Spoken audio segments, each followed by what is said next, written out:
What's going on, everybody? It's me, Shane. I'm here to give you another review for Spy Family. It's season 3, episode 47, and it's entitled. Well, we got 3 titles here. There's Austin's Troubles, A Normal Mixer, and Moonlanding. So before I get down into it, I was about to make an Austin 316 joke. Just look. I need you to like the button. Hit that like button. Like the video. Share the video. Subscribe and hit the notification bell to be notified of more videos just like this one. And my Patreon is in the description as well. Go ahead. Give it a click. Whatever you choose to donate will be graciously appreciated. We are so close to our goals of getting that YouTube partner. And Shane316 says, I appreciate you. I really do. I do appreciate you. So this episode was so nice, and so I don't want to call it simple because I still take time to do notes, but this is fun. I like it when we get our 3-sectional episodes, especially when the last part comes at the very end of the credits, and it never feels like anything is shortened or even lengthened. It just feels like it all fits in place perfectly. So for Austin's Troubles, remember the teacher, Mr. Austin? Actually, his name is Thomas Austin. He's 55. He works in the Cecil Hall of Eden's College, and he's been an educator for over 30 years. Now, why do I know this? Because they put that on the screen. I'm going to try something new here. Hopefully, I can. There we go. A little bit more distance. I was given advice to have it a little bit distant so you guys can see it a little bit better. Look at that. Yeah, he wakes up screaming. Remember the busjacking incident? He's the teacher was all hurt. And it's interesting. Now, see, you got to pay attention to all the little parts here. Him and his wife sleep in different beds. She's like, you're making too much noise. You know, his hands are trembling. He's drinking water. And he's just like, going through it. And so he sees Loid Forger's name poking out of his wallet. Henderson advised that he go see him, so he goes to see him. So let's talk about these symptoms real quick. So he has lack of sleep, he's irritable, and I missed the part here. Lack of sleep, irritable, trembling hands, and he believes it's all with the busjacking incident. And at the same time, he's kind of embarrassed to do it. And I like how Loid, now see, this is what's crazy. Loid is, of course, a spy. He's pretending to be a psychiatrist. But the crazy part is he's giving great advice. It feels as though when Loid takes his disguises or his undercover roles, he gets so far into it, he might as well be a PhD psychiatrist because he's telling him good stuff here. Like the notions of you're an adult, you should be able to get through that type of thing, or you have a weak mind if you don't. Of course, you have some trauma going through something like that. And he gets some kind of camaraderie with him because he's like, my daughter was in that too. So, let's try to regain some of our normal lives. Now, here's what's the funny part. I like when Loid is talking to him and, we get the stereotypical, I got to widen my eyes for this because my eyes are usually like this.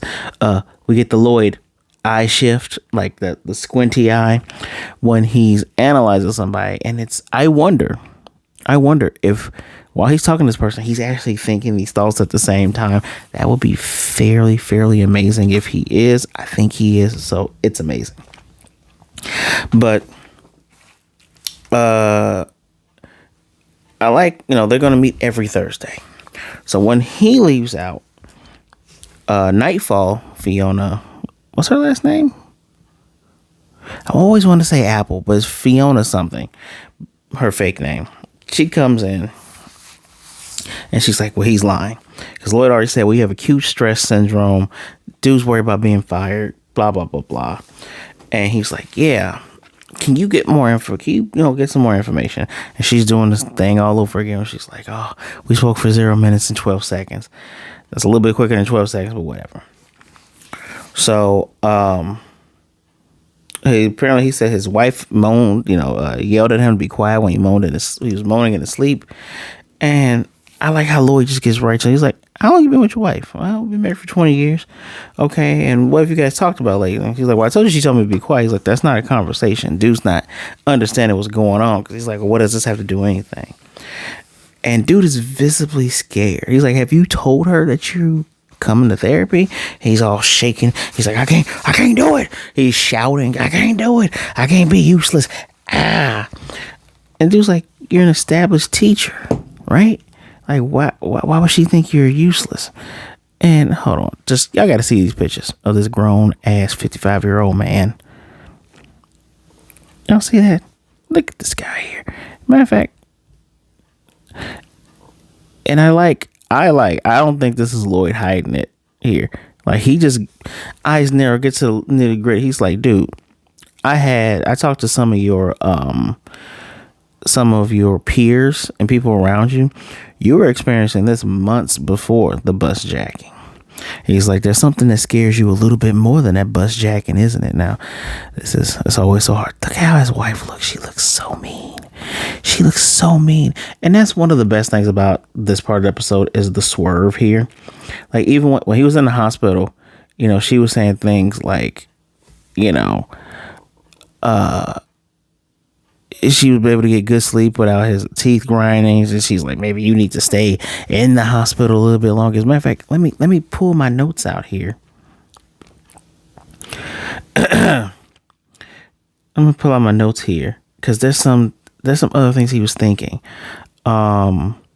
He thinks back to like putting his shirt on during the opening ceremony. That was months and months ago. Again, this show, season 3, and it's still within like maybe 3 to 6 months. Whew, that's crazy. There was kids calling him like sensei. He's like, oh yeah, his mind is blank. The other person before the trip was like, you look pale, you okay? He's like, no. He's like, no, I can do the trip, right? Something's been plaguing you daily, dude. And in his brain, you know, in his mind, he's hearing her say, you know, he's not productive at all. Maybe she should report him to state security. And I was thinking to myself, oh man, she a bitch like that. You should wash your brain with the laundry. I messed up here. Lost my own notes. Give me a second. Maybe you should wash your brain with the laundry. And, you know, saying like, oh man, hamburger, we're gonna grind you up in the hamburger steak. It's gonna be you. And she's saying like a bunch of crazy shit, right? And he's freaking out. And he's like, how can I fear my wife more than terrorists? And Loid's like, people fear different things. We just need to get to the root of the cause. You need to first tell her how you feel and talk to her. Like, talk to your wife, right? And here is this whiny 55-year-old man being a punk bitch. And I say punk bitch because I told you there's a swerve. He has the Nightfall report when he's like, I don't understand why she's like this. And Loid's like, well, you stood her up on your anniversary, on her anniversary, but their anniversary. You don't help with housework or childcare. You leave your dirty socks around. You have issues with her mother. Yeah, you got a lot going on here, you dumb. So Loid tells him, you know, it could be any number of things that's going on, but try to keep your life at home good. He even says he tries to keep his life at home good, and which is funny because like you're married to an assassin. That's still very funny to me. He tells her, like, first of all, Mr. Austin says that he pays attention to her expression to see if anything's wrong with her. And Loid's telling him, like, there should be other clues, like how fast she's breathing, you know, how many times she blinks, the sound of her footsteps. And I'm like, dude, that's spy shit. Even Nightfall, listening in, goes, yeah, Twilight, normal people aren't gonna pay attention to that. And dude's like, okay, I'll do my best. But he claims, like, when he tries, he loses the ability to speak and he starts messing up because his hand shakes and it backfires on him. And again, Loid, I love Loid's expressions in here. You would think Anya is actually his kid because these expressions these two have. Like, he's like, dude, is this, like, how scared are you of your wife? Like, how do married couples go through this much? And even when he has them lay on the couch to try to visualize, you know, talking to her, and dude's freaking out. And it's like when they're in the kitchen and He's like, don't look at me like that while you have that knife. No, why are you rubbing onions in my eyes? Because I ate your pudding. I'm sorry. I'm so sorry. Again, I'm like, dude, you're married to an assassin and you don't have it this rough. And then here comes, because, oh, wait. Here you go. This face. Married couples have it so rough. That's so funny. Just that look.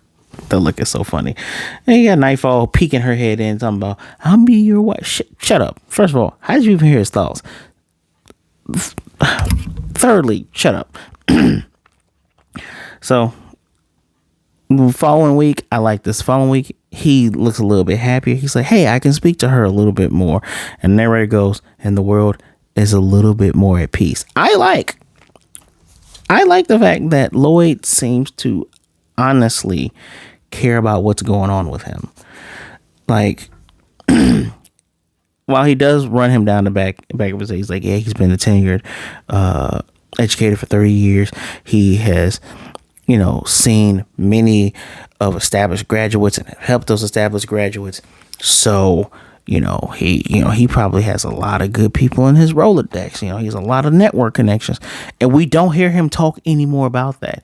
He just goes on to help this dude with his life because he's messing up with his wife. I like it. It's funny because I thought it was a double back around to, oh yeah, I can get him to hook me up with someone else. No, just flat out helps this guy. Second one, which is a normal mixer, is Yor with her coworkers. Now, I'm going to be honest. The only one I remember is the black-haired woman named Sharon, because that is my mom's name. So, one is going to be called Blondie and one's going to be called Young One. And Blondie here has a bunch of work. Her and the other girl have a ton of work to do. And, the boss like, yeah, the other guy's like, let's go have a drink. And Yor, very kind to this woman who is a hater of the highest degree, says, let me help you with the work. And they even get Sharon to help. And so they're doing the work. We get another update with Yor because, Sharon, I believe Sharon, her kid also goes to the same school, because I think that's who Yor called when Anya was taking too long, right? And so, Sharon turns and looks to her and goes, hey, you've been speaking to us a lot more lately. And of course, Yor is so on edge, period, because she's an odd duck. Two, she doesn't want to be found out. She wants to appear as normal as possible. And so when Sharon points this out, and she's like, no, I'm sorry, I can stop talking to you. She's like, no, just know you've been talking more. And Yor tells us, thinking herself, but tells us she usually maintained distance from her co-workers because she didn't want anybody to catch on she's an assassin. But ever since getting with this marriage and this false marriage and everything like that, so she don't get found out, she's been getting closer to people, but she has more to lose. It's quite interesting how that works out here, right? Sharon also checks up, asking how it's her daughter doing, because Anya's doing great. I like this little banter, showing a little bit more camaraderie here. Sharon's like the hard, she's the cool, smoking, hard, what was a hard boiled one. It seemed like she would be older, but they all call Yor senpai. So that means Yor's been there way longer than all of them. And they're done with the work. We do get a funny moment when Sharon tells them get back to work. Not Sharon, the blondie tells them to get back to work, and Sharon goes, I know you ain't talking to me. That's funny. But they're done. They thank Yor, and Sharon goes, hey, want to come on get a drink with us? Now, young one, blonde one are shocked just like Yor is, and she's like, okay, let me call my husband. And this is Blondie starts hating. By the way, Sharon told her, food's on you because we helped you. So they go out to eat, and of course Yor has one drink. And when Blondie says, she wishes that Dominic, her boyfriend, remember was that season 2 or season 1? When she taught Yor to cook, I think that might have been season 2. Maybe. I remember most of season 2 being the cruise ship arc, but it might have been season 2 or part 2 of season 1. yeah, we're getting the atmosphere. They've gone out to eat, right? You have a couple of drinks, right, in this not Berlin place, and we already know Yor has low tolerance. And again, I love that in perfect English, if you can read backwards, she flat out says, "God damn it." That's hilarious. So this whole entire thing here is with them teasing her, and I like how it's revealed to us at the end that they know they were teasing her. They know that Yor is pure and innocent, but them teasing her, and then the blonde one wanting to hear more dirt, wanted to hear bad things about her relationship with Loid, and the young one going, "Yeah, I want you to dump him." So I guess the young one really likes her a lot. Yeah, but wait. They're talking about her being lovey-dovey. She's like, "No, I can't do that. We have a small child at home." And Sharon, I love the fact that the young one goes to Sharon like, "Well, you have a kid too." And Sharon's like, "I was in lovey-dovey with my husband before we had a kid." Hilarious. So in this, we have this clashing where they say, all relationships and couples have gripes. Like they talk about, hold on, I gotta go through here. I even have pictures for this, but I won't show you the pictures. Like Blondie says that he is insanely late to our date and laughs it off. Sharon says my husband wastes our money or makes countless excuses. I feel the same way. Like she talks about, wanting to kill him. And then this one here, we got to get a look at these faces, right? Talks about wanting to kill him. This one here, she says, well, she feels, wow, she's pale, the same. Don't you dare. And now this one here, I didn't feel like taking 2 pictures, right? I didn't feel like doing that twice. This one here picks up a knife and tells about, anyway, yeah, when guys talk about how much I waste on my hobbies, I just want to stab them. And yours like, wait, so normal couples turn into assassins after they get together? Wait, is that why I'm weird? Because I was an assassin beforehand? First of all, 1, she's drunk. 2, she is so, I don't want to say gullible. I don't want to say pure. Feels like dumb. Feels like clueless here. And, they're teasing her. Like, well, you don't want to do that. That's normal. You guys just lovey-dovey. She's like, no, there's things like, I prefer sweet omelets, but because for Anya's health, he makes good ones. She's like, even though I really don't care. And they're like, okay, you're just making it up. And she's like, no, I'll go kill him. And picks up a knife, and we get this whole sequence of her going to the shopkeeper and the Stormy going, to maintain my marriage, I have to kill him. He's like, all right, cool. And then we get, and I bet in the manga, when this panel was shown, I bet people went crazy because it's flat out Yor versus Loid. That's just flat out what that is, right? And then here he goes, you trying to kill me about an omelet is very abnormal. She's like, no, to make sure no one finds out I'm an assassin, I must kill. By the way, I like what they do with the subtitles for when she's speaking drunk, because she goes, assassin, or must kill you, or married, a peaceful wife. Yes. And she gets to the door, and we find out all that's in her head, because we got a funny part where Anya goes, no, my papa, please don't fight. Anya will eat the sweet omelet. And she's like, no, I can't do it. Killing is Huang.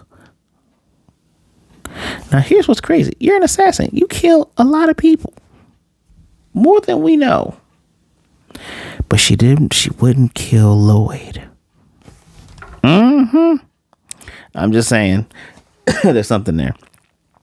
And they're saying, let's wrap this up. Because again, they tease her about going home to have, they had welcome home kisses, or they're probably going to make out. And Sharon's like, yeah, you guys are going to take a bath together. And this is actually super adorable, because she's like shaking her hands up and down. Which is like, and they all think, damn, she's actually being super adorable.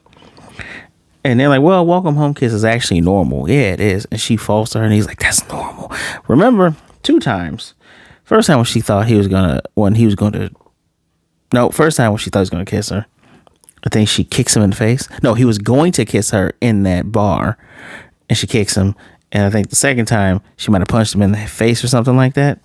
That's how she reacts to those things. She is pure and innocent, which is okay. All right. Yep. She's having a breakdown. Now, they bet, one of them bet 20 pence. See, Doc's pence. I don't know. I need to figure out what money distribution system they have in this world. But flat out, they're betting. They're like, yeah, we might have been too hard on her. But Sharon's like, yeah, we're going to invite her out again. And even when she gets home, he welcomes her home, says, man, he thinks like, I'm glad she's getting closer to her coworkers. Now, of course, he would rationalize that saying, yeah, it'll keep our cover low. Shut up. Behind him in Japanese, and she has this meter. And in Japanese, the translation for that is that meter again. She actually just do that right there. You see that? I know this is going to be difficult to see. And then you have this. Boy, when this phone updated, it really screwed up my stuff. You have this here. Behind is Tadaima no Kisu, welcome kiss. And so, again, the facial expressions. The meter breaks. Her face is ridiculous. And she's about to faint. He grabs her. She's like, oh, there's nowhere I could go. He's going to kiss me. The meter pops up again. And she's like, but I don't want to hurt him. And the way I'm going, I might accidentally kill him. So she literally backwards dives into the ground. And he's like, wait, what the hell's going on? You all right over there? And she's like, Loid's going to kiss me. Loid's going to kiss me. All the while, sleepy Anya, drooling, same Anya. She's like, Mama and Papa are flirting really loudly. And that's how the main episode ends, with this very funny thing here. The episode, though, at the credits, after actor plays, with Moonlanding, there is, what's it called? The Ash. It's a space race, mirroring the space race from the, is that the 60s, y'all? I feel like it's the 60s or 70s. This show is vaguely the 70s and 60s. So, I believe the 60s.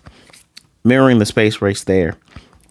And it's the Orthos 7, right? Conehead, don't know his name, don't care. Conehead is excited about it. Damien, and well, Damien's having a pretty adult conversation with him. And, fat buck-tooth rat boy doesn't really care because like, why would anybody want to go to space? You can't eat. But Damien's like, yeah, sure hope it don't explode. And Conehead's like, why would you say that? You're being a poop stain, Damien. He's like, I ain't no poop stain. I'm just saying they're rushing to beat the East. And, you're going to skip out on things. Very smart. Now, it turns out that Anya heard the same thing, and she's flying a paper rocket around. And Conehead calls her a kindred spirit. Now, here's what's crazy. I think it is so funny, because I'm waiting for him to make fun of her. Like, first of all, adorable Anya is adorable. Just look at it. Look at it. She, flat out goes, Anya wants to build a castle on the moon and live there. And he says, you understand, I feel exactly the same way. And he's like, the color and shape of the rocket you made, is it based off of this? She doesn't know all the extra stuff. She's like, nope, don't know what that is. They are literally becoming friends. This is a crazy episode about repairing or building friendships. Damien's getting super jealous, though. And again, my homegirl, Becky. Which I didn't notice that Becky's pen looks like it's a bomb. Her father does make like arms and stuff. But yeah, she's laughing at him getting jealous. This dude flat out goes, oh yeah, well, all that space stuff is covered by the government. So when I become a politician, I'll be taking care of it. He says it so low. Anya and him and homeboy don't hear it. They're over here having fun. So I'm like, oh, it's a fire in the cockpit. Like being kids. Again, it's very funny. Anya technically is 2 or 3 years younger than all of them. I'm going to go ahead and say 2, maybe. Because if they're like technically first grade, she should be like kindergarten. I am going to get these things zoomed in. There we go. Hadouken. This is the face he makes because he's like, oh man. And Becky's like, yeah, if you're gonna say anything, make sure you say it louder. Just hilarity. I like this. This is cute. Ignore that. That's what plays when Hulu was trying to show what's up next, which was My Next Life as a Villainess. All in all, this is a 4 out of 5. It wasn't heavy consequences, but this was fun. We get to see some more everyday life, and we're focusing on our main trio. We got to have another one with Bond, but we're focusing on our main trio, and this was fun, right? It wasn't oh my god, you got to see it, but it adds to it. Again, we're talking about that busjacking again, and we're showing Anya building a relationship with other students that normally make fun of her, which is okay. And then we have your building relationships with her coworkers who she normally does not deal with.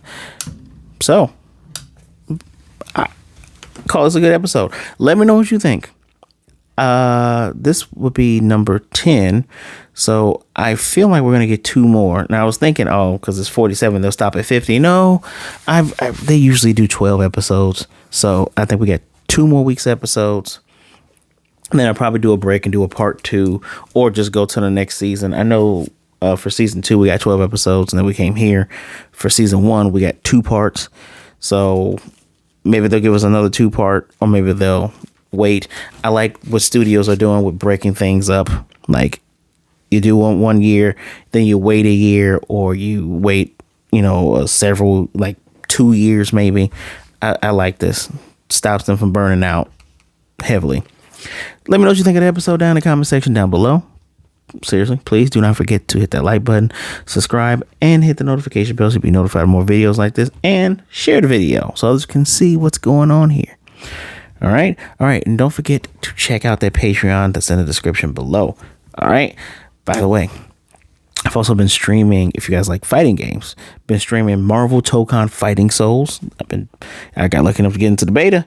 My stream from day 1 is up. It's about 3 hours. You can skip through at your leisure. Technically aim start at the 32-minute mark, but one of my favorite games is at the 1 hour and 45-minute mark. Watch that fight. Anyway, guys, thank you for taking some time out to listen to me talk about Spy Family. As usual, it's a hoot. It's a whole hoot and a half.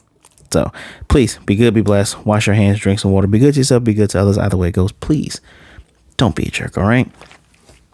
Be safe out there. The world is still crazy. And now it just happens to be cold. And I know with a lot of things going on, seasonal depression, the world feeling like it's burning every other day. Make sure you reach out to someone and you talk to somebody. There are people out there that rather talk to you today than to miss you and mourn you tomorrow. So please share the load with someone. There are people out there that care about you. If you want to talk to me, my social medias are in the description down below. Give me a follow. Say hello. Be mellow, because I will block you, and we'll be good to go. All right, guys. Until next time. And just like what Blonde Girl said is what Anya says. Waku waku.